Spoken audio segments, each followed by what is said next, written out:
Okay, we're recording. All right. Hey nerds, what's up? Today's video is actually going to be a Zoom recording of our first oh my gosh, can I say it? Best Books Club. I don't know why I decided to name it that because I struggle with the name every single time. But this book club is going to be running once a month. On the 3rd January is when we're going to be hosting a Zoom meeting, and we're hopefully going to be reading some 2020 Goodreads winners.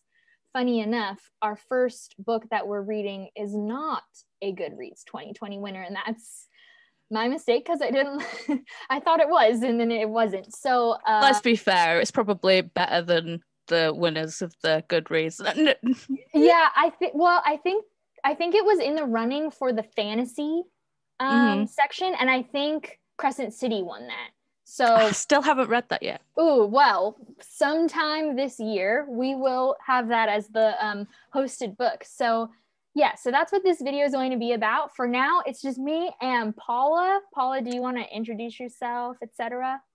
Yeah, I'm Paula from Fandom and Books. I haven't really uploaded a video in like over a year because I took some time. I mean, I'm wanting to get back into it, but you know, family life and stuff. But we'll see what happens. I'll put all of Paula's socials down in the description box. She also is on Twitter and everything like that. So yeah, okay. Let's just do like a general thoughts, and then we can move into spoilers pretty quick because there's no one else here. Yeah, exactly. We'll warn it for those who are watching it back. We'll warn when we do get into that, but it'll happen pretty fast. So anyways, how did you like it? Well, I gave it a 5 out of 5. I really enjoyed it. I mean, I'm a V. Schwab fan. I mean, I don't know if you like kind of that shelf there is my V. Schwab shelf. So yeah, I've been a V. Schwab fan for quite some time, but I think this is one of her best. I agree. It's hard to kind of like compare it with the other things that she's done because it is very different. But I think with each book she puts out, her writing just gets better and better and better. So yeah, I really enjoyed it. Yeah, V.E. Schwab too, like her voice in her writing is very changeable. Like, I don't know what exactly the word I'm looking for, but it doesn't sound like one. You know how some authors, it's like, oh, this is clearly that author's work because every book has that same writing style or something. Like Laini Taylor is a good example of that in my opinion. And V. Schwab, each of her series is so different. That'd be a Rick Riordan for me. It's like you can tell what's a Rick Riordan book, even though I am a big, massive Rick Riordan fan, and Laini Taylor, obviously. Yeah. So I also am a fan of V.E. Schwab. I almost said Addie Larue, which is also true, but V.E. Schwab. But she's pretty solid, like 4-star reads for me. Like the Darkest Shade of Magic series, 4 stars all around. It's good, and I loved reading it, but like it's not super standout to me. Her best book for me was Vicious, but then I did not like Vengeful. Did you not? No, I didn't at all. I'm like, ugh, I didn't like it. And see, then, when I first read Vicious, I was kind of on the fence about it, and then I was like, let me just give it another go. So I reread it again, and I was like, no, this one's good. It's okay. Yeah, I really liked the first one. The second one, I didn't like. And then the Savage Song duet. Yeah. Oh, I for some reason did not want to read those for so long. I had no idea what it was about, and I like didn't want to read it, didn't want to buy it. I had no interest. Like the cover was just not. It was off-putting to me. I don't know. And then years later, somebody gave the synopsis in a video, and I was like, hang on, I want to read that. And it's my favorite of hers, that duet. I love that duet. And then now I haven't finished the second one. I've read the first one, absolutely loved it, gave that a 5 stars. I meant to get round to reading the second one, but I was pregnant at the time, and I gave birth, and then everything was just like, so I haven't got round to reading it yet. It's one that I'm going to get through this year because I've decided this year is the year of me finishing off unfinished series. I'm trying to do the same thing. So it's gonna happen. Yeah. So then this one comes around, Oh my gosh, 5 stars. It's my, I think I may have given the Savage Song or the Dark Duet of 5 stars too, but this one, wow, I haven't actually rated it on Goodreads yet because I finished it like an hour ago. But so all the memories are still fresh. Yes, it is so good. I cannot believe it. I was finishing it. I was sitting in bed. Matt was in the other room. Matt is my husband, for those of you who are watching this back. He's in the other room gaming, I think. And then he comes in to like change or something. And he comes in and he's talking to me and he makes this face and he's like, why are you crying? I'm reading a book. It's really good. Just leave me alone. Let me collect myself. Yes. So definitely a 5 star. I absolutely loved it. I didn't cry, but I did actually, I did like, finish the book and I was like, yeah. I needed to take a minute. I was like, it's okay. It wasn't a sobbing book. It was just like a tear. It was one of those where it's just like, it was just so good. Where you can't help but shed a tear. Kind of like Strange the Dreamer. Yes, Strange the Dreamer is another really good one. Okay, spoilers are going to be abound. We're going to start discussing like favorite scenes, people, etc. So if you haven't read it yet, I really suggest that you go and read it and then come back and finish watching this. And I'm so excited. Okay. Okay, so like where do you want to start? Well, the first time I actually heard the synopsis about it was actually from you. And I was like, it's like I knew she'd been writing Addie Larue because she had this online chat with Neil Gaiman. And I was like, it was in my hemisphere of like, knowing about it. But I don't like to read or get synopsises of things before I jump into it. I kind of like to go in blind and discover the story that way. But obviously I watch your channel, so I got the synopsis from you and I was like, oh dang, that sounds good. But I wasn't expecting how the actual thing came about, how she actually kind of made the pact with the devil who's not the devil, kind of. It was interesting. And then it was interesting and then immediately heartbreaking. Okay, so the one thing that I would say is my least favorite part of the book is the reason that she decides to make the deal. So we get this the beginning part before she has made the deal, like when we're learning about her life and she's like gonna get married or whatever and she doesn't want to, and then she has this like relationship with the woman that's like knows things about the old gods. Can't remember her name because I'm terrible with names. Same. But she has like warned her not to wish for things in the dark because it's dangerous. And I like had a hard time wrapping my brain around a woman of this time frame. Like she's born in the time frame of 1691, that she like would want so badly not to be married, to make a deal with a devil or God or whatever that she knows is dangerous. I like had a really hard time wrapping my brain around that. Well, it didn't bother me later. It just bothered me right in the moment. I kind of get where you're coming from, but I think it was the case of like how it was explained, which kind of made it more okay for me, was that she had her eyes closed and she was just praying so hard that she didn't actually see the sun go down. So that kind of he just might have picked up on the back end of her just going, I don't want to marry this knob.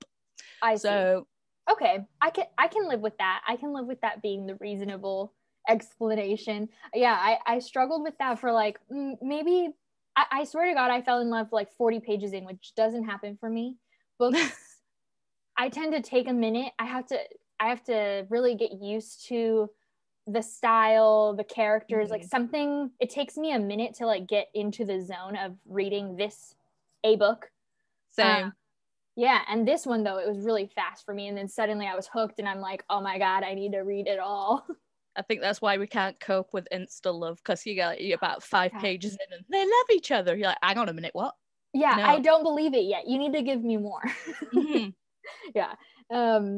Yeah, so that's like the one thing that did maybe bother me, but at the same time it's still so, everything is so well written. The style of the writing, we need to talk about that for a second. Yep. Just, it felt, it was something about like the cadence of her writing felt kind of lyrical poetry, which I really vibe with always. Like I said, Laini Taylor earlier, similar in some ways. I'm just checking my medication. Mm-hmm. Yeah, the it flows so beautifully.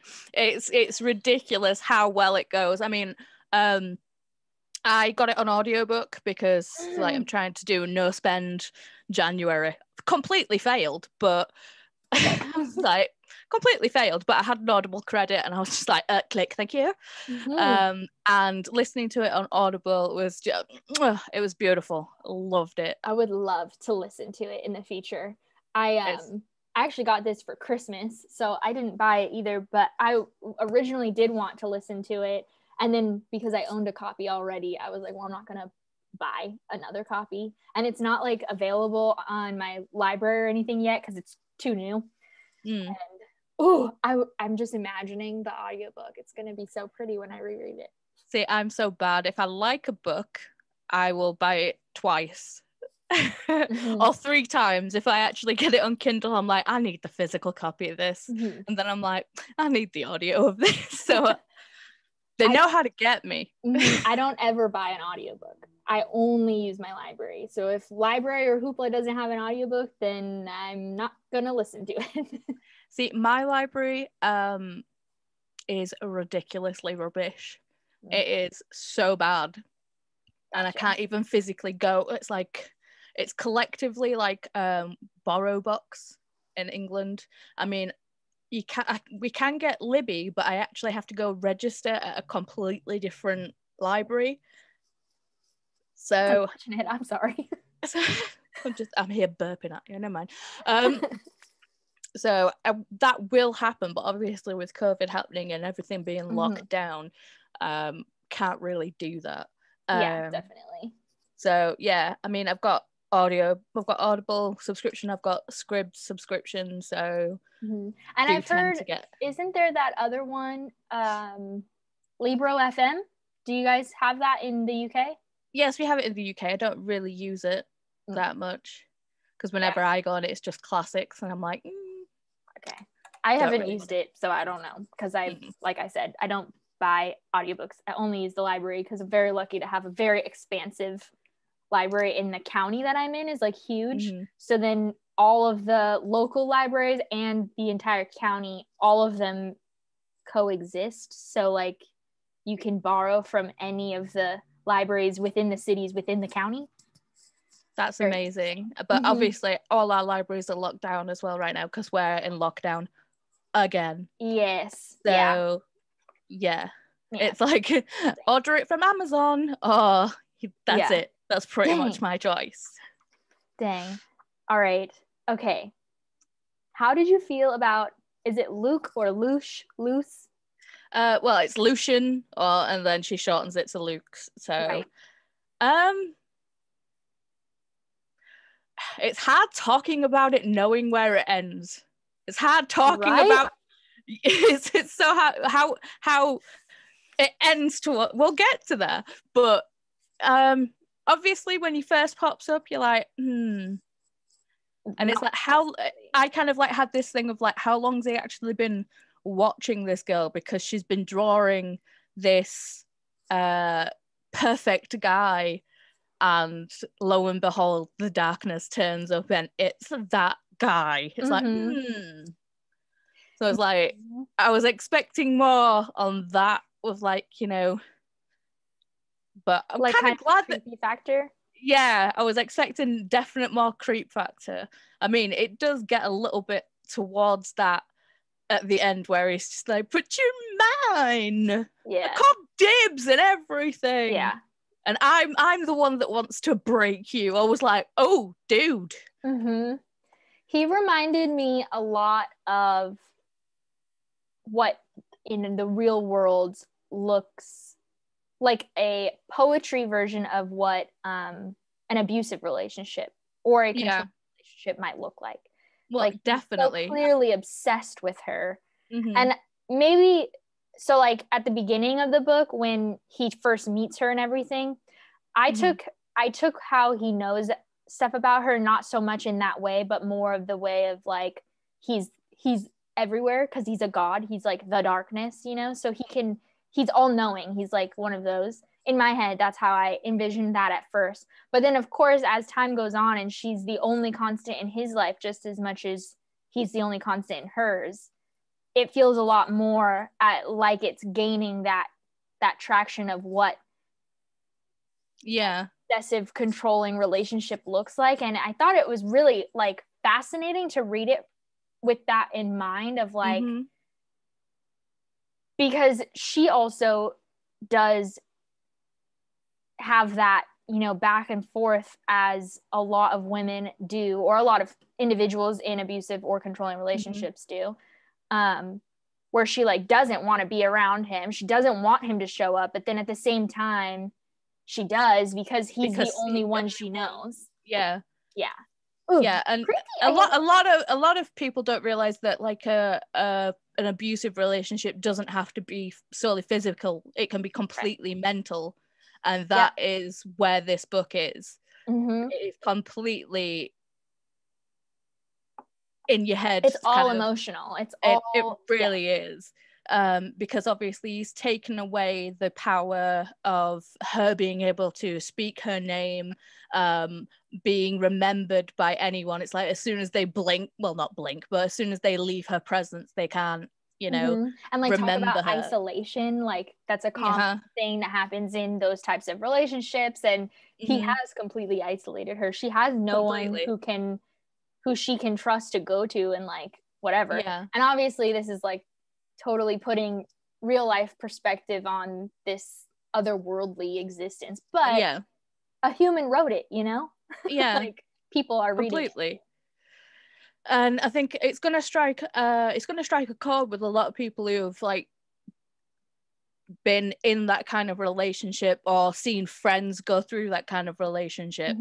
I think it is going to strike a chord with a lot of people for that. But I really like how it was done, and towards the end, but how she's like, yeah, no, it's not gonna stay this way. Yeah, oh my gosh, I like cannot believe it. Okay, I want to hold that because I do want to talk about that last because I feel like it's the key. But the whole ending, her change and all that. So let's talk about Henry. I was shocked when it actually came towards him saying how long his thing was for, because it's like when he first popped up and the first meeting book towards them, I was like, oh no, there's gonna be something there. I kind of knew straight away that there was what was going to happen between those, but I didn't know how he could actually remember her and say her name. Then it came out that he'd also made a deal, but how long he'd made the deal for, I was completely stumped at that. And I was like, oh no, you can't do that. Did you have any thoughts or guesses about like how his, you know, how come he could remember her and stuff like that? Did you have any like distinct? I think it was because I thought initially it was just because he'd been cursed by the same demon. Okay. But obviously then you get to know more about it, and it's because he becomes everyone's ideal. Yeah. Well, that's interesting too, because that's like a whole nother layer. And I also actually didn't even grasp that until you just said it. It's explained in the book, Cassie. I really did think it was like because he was also one of the Curse. Okay, that's interesting. Didn't think about that. Didn't like put that information into my brain apparently. But I also, okay, before we actually got any information, when we like first experienced the fact that he remembers her, I was like, is this loose? Is this another god that's like because they did look similar? Or like or another god playing games who's like, because trying they look similar, so trying to restore the balance kind of thing. I didn't actually go there. That's quite a interesting thing to think about. Yeah, it didn't last very long because eventually we find out not that far after that he has also been cursed, which then that's just all that I heard. Apparently. Well, no, I mean, it's like you get that he was cursed, and then it kind of like you have several chapters of him, and obviously the breakup with his girlfriend that he proposed to, and it was just like, oh dude, that sucks. And then when it came out at the end that he wasn't like, sat on his front porch, he was actually gonna commit suicide. Yes. I was like, oh, okay, that's a little bit of a change from where it was initially. And so I hadn't heard anything about that until actually I was already reading the book, but I had not gotten to that point yet. And I was watching, I think, Emma from Emma Books. I was watching her video, maybe her favorite books of 2020, I think. She talks about Addie Larue in it, and she talks about Henry's depression in it. And I was like, what? And I haven't gotten there yet. Not that it was a spoiler, but just so then it didn't shake me the same way that I think it could have if I hadn't have happened to watch a video that talks about it right beforehand. But yeah, that was intense. Like, I mean, it's kind of like it went from one extreme to another. I mean, it's like he felt depressed and everything because he wasn't what people wanted, and then he makes this deal and then that makes him everyone's ideal, and it's like, yes, but all these people's ideals aren't actually me. Yeah, there are so many good quotes in this book, and one of them that's popping into my mind is when he's talking to his friend Bia, and he says, I just want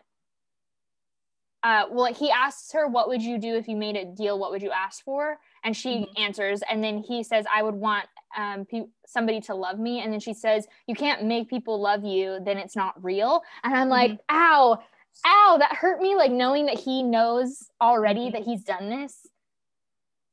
Yeah, I mean, my favorite Henry quote is, everyone thinks photography is truth, but it's just a very convincing lie. Yeah, I liked that one too. It was like, oh, such a good quote. Yes, and it just made me think a lot of like social media and all of that, and like I feel like she put a lot of like real life themes into this very whimsical story. Definitely. Oh, so I mean, we've just talked about like, like abusive relationships, depression. It's like, yeah, there's a lot of, it's like, yes, obviously she's kind of she's sold her soul, so obviously there's that dark element of it, but you don't think about it in the terms of the all of these things actually do play a part in real life. And I think that's another reason why it's just so freaking good. Oh my god, I loved it. And talking about her writing again, there's just so many good quotes. I don't annotate my books. I like just never think to do it, but if I reread this book physically, I do want to go back and underline so many of the lines, because I don't have them like saved anywhere because I just wasn't thinking about it, and I wish I had them somewhere or like easily.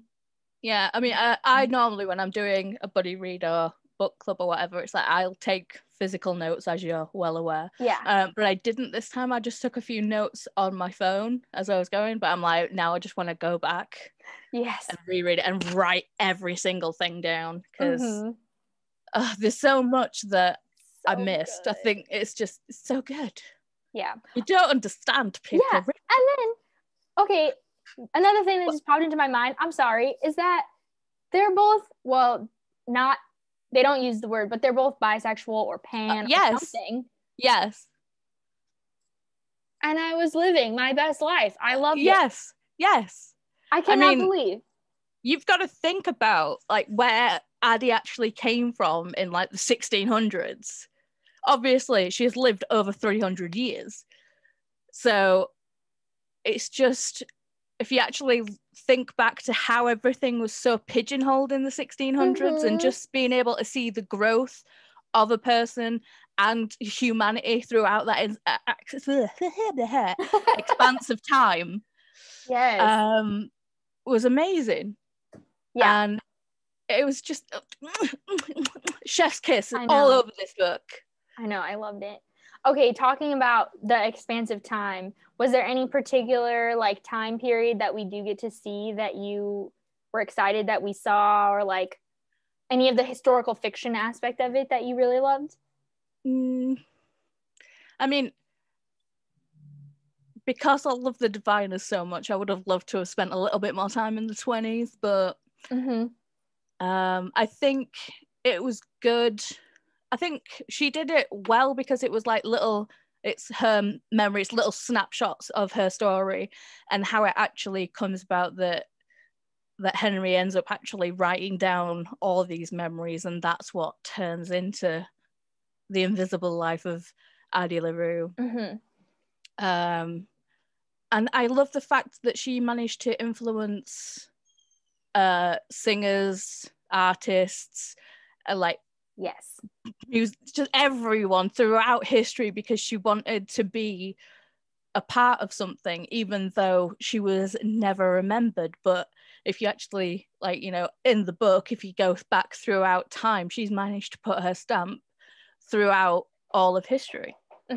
Yeah, I really loved the one scene in the 20s that we got. It was fun. And then I was actually more like anticipating a longer story maybe about the New Orleans, because she kept bringing up New Orleans. And then when we finally got there, I felt like we did not spend enough time in New Orleans. But I also love New Orleans, so I'm like, wait, I wanted more of the area, of the time frame of New Orleans, and it was too short for me, but I did really like it. And then yes, the art. Another scene that I really liked was actually another Bia scene, which is when she's looking at all the books in the not the library, because he keeps specifying it's not a library. And she finds all of these women with the 7 stars or the 7 freckles. I loved that entire scene, and like, it's so good. I think she's kind of the best friend that we all need and want in our lives. Yeah, for sure. Because she was just like, she's just great. I loved her. I would have liked so much more with her, and it was so frustrating because I would have loved Addie's relationship with her to actually grow into something. I thought it's like I would have loved their relationship if they actually managed to get there. I'm gonna ask you a question. It's like, if V. Schwab actually decided to write a sequel, oh my god, would you? Well, I mean, we'd have. Where would you want? We'd have to read it. But do you think, where would you want it to go? I mean, or do you want to talk about this like later on? No, we can talk about it, but I would not want. I know what I would not want, but I don't know what I would want yet. What I would not want is for Addie and Henry to come back together. I almost would rather it be, give us a preface or a foreword or something of Henry's life lived, and then Addie being able to get out of her deal after Henry has already passed, and it be in the future. And I don't know what that would look like, because I mean, what popped into my mind there was like Captain America going back and seeing what's her face. Yeah, that's kind of like how I would see it if it was rewritten and she went back and kind of like saw him in his last days and was just like, that's how I would see that going. But I don't know how it would work with her getting out of her deal and stuff, but because obviously I want to know if she does, but I don't think, I mean, it's one of those where it's like, it's a perfect standalone. It is. And like, I also think, I almost wish that the sequel would be during her and Luce's like relationship. Yeah. And maybe seeing it finish and that being the end, like maybe that would be the end of the book, and then she's free, and then I don't know what would happen next, like, because after she's free feels too, there's no conflict anymore, because Luce is the conflict the whole time, and her lack of being able to be remembered. But if she gets out of the deal, then neither one of those exist anymore. Well, I mean, maybe Luce could still be involved, but he has no control or anything. I don't know, it's hard. It's one of those where it's like, we would want a sequel, but by the same token we don't want a sequel because it's just perfect as it is. Yes, exactly. Like, I would love to see more in this with, I think what I would want is more in this like world, but not necessarily with the same cast. But I don't know what that would look like. I don't know. Well, it could be another one of Luce's deals. Something like that. Maybe. But I don't know. Sorry, my mind just went, ooh, trilogy. Because it was like, I was like, it could be another one of Luce's deals, and then like it's like that person getting out from that deal, and then them two end up banding together, and it's like, there you go, trilogy. But you know. Yes. Oh my God. Yeah. It's one of those things where yes, you want more, but at the same time you're like, no, but it's so it's beautiful on its own. It really is.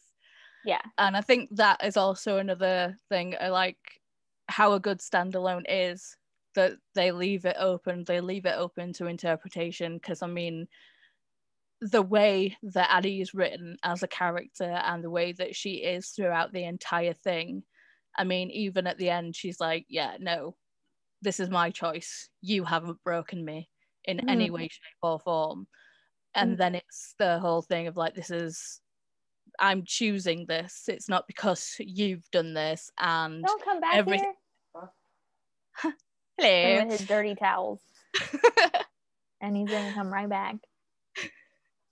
Okay. He didn't even see you. Married life. I know. He waved. I'm sorry, what were you saying? Just how Addie is written as a character, it leaves it perfectly open, because even though it ended in such an open-ended kind of way, it makes you feel completely hopeful to where she's gonna get to be free. Yeah. Yes. Yeah, like she doesn't feel finished, but in a good way, like in a way that gives you hope. Yeah, I think that's exactly what it gives you. It's so good. Okay, let's talk about the ending.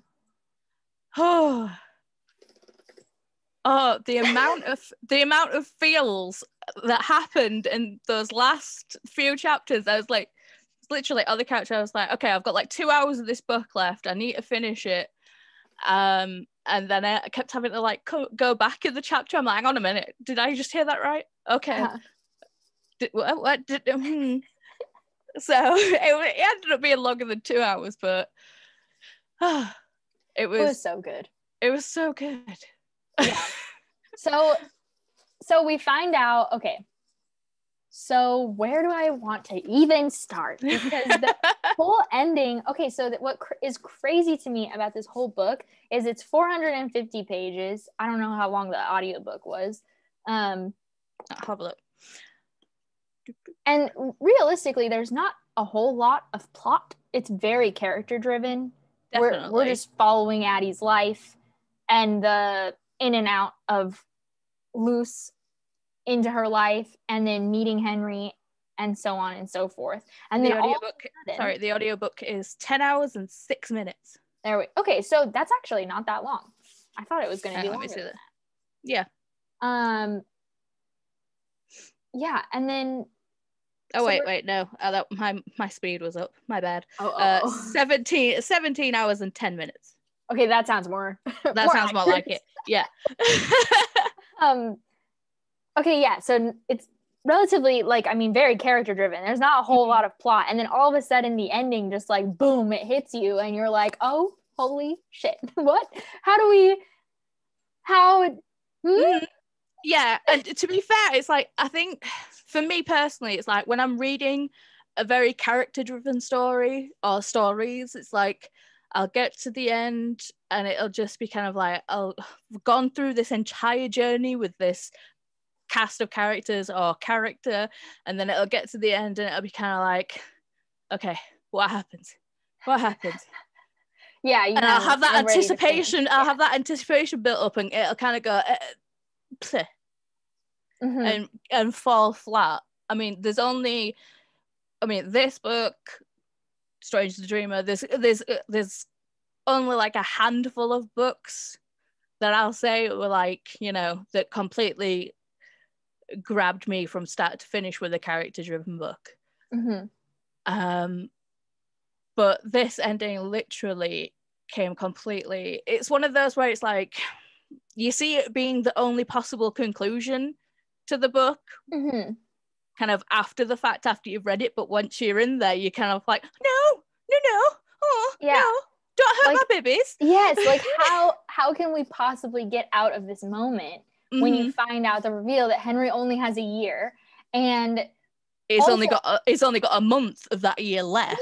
Yes, so you have that, and then you also have just the whole time, obviously we start with Addie making the deal, and then we know that Addie doesn't want to be in the deal anymore. She has attempted to get out of it more than once. We read the New Orleans scene or scenes, so like we know that she's already failed once, and like clearly that's the goal.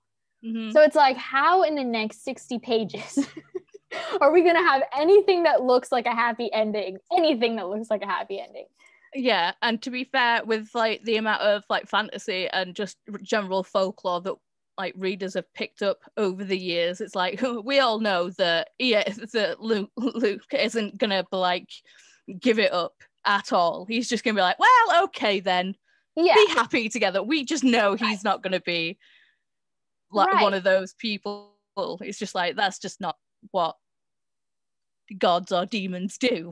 Yes. Yeah, I was a lot more worried that was not going to be what she did. So like we read that scene where it's like Henry's last night or whatever. Oh, hold on, my computer is dying. Gotta plug it in. There we go. We read that scene where it's Henry's last night, and we know that Addie did something because of the way it's written. Like, she got up and he just assumes that she went to the bathroom. But like the way that V. Schwab's writing is, it tells us a lot of the future, right? She constantly is talking about little did she know, or she'll find out later, or whatever. And in that same scene, we also get that again. So we know that it wasn't just that. So of course she went to go see Luce, but we don't know why. I thought that she was going to have given up her life for his. Yeah. And I was already thinking, like, why would he take that deal? Why would Luce take that deal? Because he already has her soul and his, so why would he give one up? Like, well, so that's where I was going. Technically, I was very nervous. I don't know. I was very nervous because I was like, she's really gonna die for this man that she met 3 months ago. See, I didn't think that was gonna happen. Okay, it was more of I didn't know what exactly was gonna happen. I knew she was gonna try and make a deal, but I didn't think like she would. Well, even if she did make that deal, I knew for a fact that Luce wouldn't take it. Yeah, because he wants her. He couldn't give two fucks about Henry. Right. Sorry, just remembering the part where it's like they think they're getting away with it. Well, Addie thinks she's getting away with having a relationship with Henry, and it was just like, Oh, Bitch, yeah. I put you two together. I did this to actually break you. That made me so sad. Oh, you're like, such really? I know. Like, why do you have to tell her that? Like, just know it in your head. Why do you gotta throw it in her face? Yeah, that it was very satisfying, the ending, which is what I think I was so surprised by, because like we were talking about with character driven stories, I feel like a lot of times the ending ends up being not feeling finished or satisfying. Maybe finished, like there's nowhere else you could leave it, but yeah, just like, okay. And this one, it felt very much like we still know that Henry gets his life. We still know that Addie has a plan to get her life, and like she has one at the end, and we don't see the win, but we know it'll be there one day. Yeah, I think that's so satisfying. Yeah, I think a lot of people kind of like try and wrap things up in a nice little bow, and life isn't like that, and this story being the whole point of, like, you know, life and seeing life happen, I think it was the perfect way to end it. Oh my gosh. And the fact that he wrote the book, and like, yes, he wrote it as soon as like, you know, he started like taking notes and doing the things, I was like, oh yes, we love a book within a book. We love a book within a book. Yes, I love that part. I loved, again, the scene with Bia. I feel like I keep bringing her up. Clearly, she was very loved by me. But she's like, well, are you going to write me in the acknowledgements? Because it was my idea that brought up the art. I'm like, oh, look at you go. Well, to be fair, it's like, I mean, she doesn't know any different. She doesn't know what he's actually written is real. So she's just like, bitch, it was my idea. Yeah, I love that. I love that part. And then, yeah, I love that it was a book. And I even went so far as like like in Henry's point of view, he's describing how the book looks or something. Yeah, he just wants Addie's name on it, not his name. And I went and looked at the cover to see if it was like also curly Q font, which it's not in the US cover, at least. But I like went and looked, and I was like, did she do that? But that's okay. I was still very happy. I'm just gonna have a look at my Audible. No, mine's not either. I mean, that's the Audible cover. Oh yeah, I've seen that cover. Yeah. I mean, I like that cover so much more. That really? cover. Yeah. I do like it a lot. It looks nice on the shelves for sure, with just the plain. And did you see, I don't know if you follow V.E. Schwab, but she just recently got it on a necklace from a friend or something. Yeah, I saw that, on Instagram. Yeah, I was like, oh, I love that. I was like, I want to know where to get one. I know, I want one. Oh. Well, she actually tagged a friend in it, so I think I might send her a message. I'm like, dude, you'll make a killing. Make these. Yeah, make them. Make them. Okay. Any last thoughts on the book? There's so many. I mean, we could actually sit here for. We totally could. We could sit here for hours and talk about this book, and you know, we probably will on Twitter in messages. But you know. Yeah, definitely. Oh, it's just so well done. I'm so glad that I've read it. It's definitely gonna be on a top list of 2021. Like, I cannot believe it's like, what day is it? The 23rd of January. And here's a favorite book. Like, I'm so glad that we read this one. Yep. I was just gonna say, one of my favorite scenes was when they were actually in the it's not the archive, that's a V. Schwab book, but the you know, the art installation thing. Oh yeah. And they get to the last room, and it was like, you are the art, and she just goes nuts using Henry's hand to like draw everything and write her name, and I was just like, oh, my heart. It was so yeah, I loved any of those scenes where she like uses Henry's hands, like when she takes the photos, and then of course when she starts writing after that scene too. Yeah. There's a couple of them. Yeah, I just love that. And that whole like part of her curse ordeal is so, that made me the most like, ouch, because she can't draw, and like she loved to draw before. She can't do anything. It's like, oh, that made me so sad. Like she can't leave her mark on anything. It's like even when she actually wrote her name and then went up and tried to like scribble it out with her hands, and then it was just like it just popped back to being there. So I think that must have been so self-affirming for the character. And with the fact of like, you know, even it's like it's been put here and even I can't screw it up. Yes. That was the thing. That was a beautiful character moment in there. Yeah. It's one of those where it's like you don't really think about it, but if you actually go to look back on the book, there is so many just key pieces that make it just so beautiful. Yeah, so many small parts to make the whole. Yeah.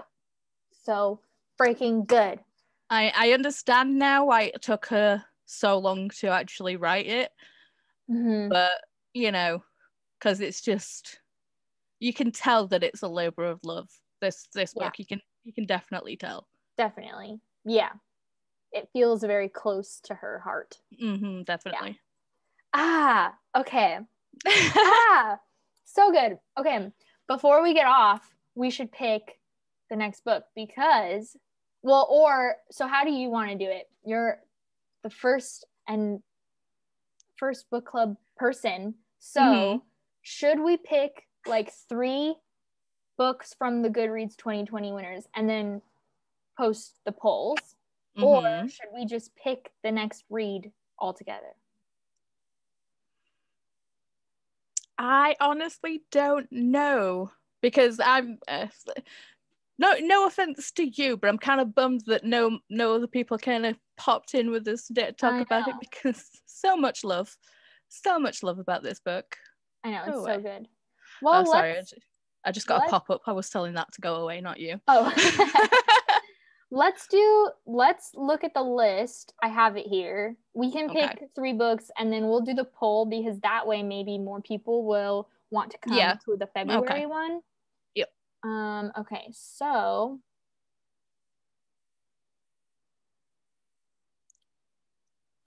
where is that? Okay, Goodreads winners. Here we go. Okay, so we have Midnight Library. I don't have the authors' names. Midnight Library, The Guest List, which is a thriller. The Vanishing Half, historical fiction. House of Earth and Blood, Crescent City, from fantasy. From Blood and Ash, romance. The Sleep in a Sea of Stars, science fiction. Mexican Gothic, horror.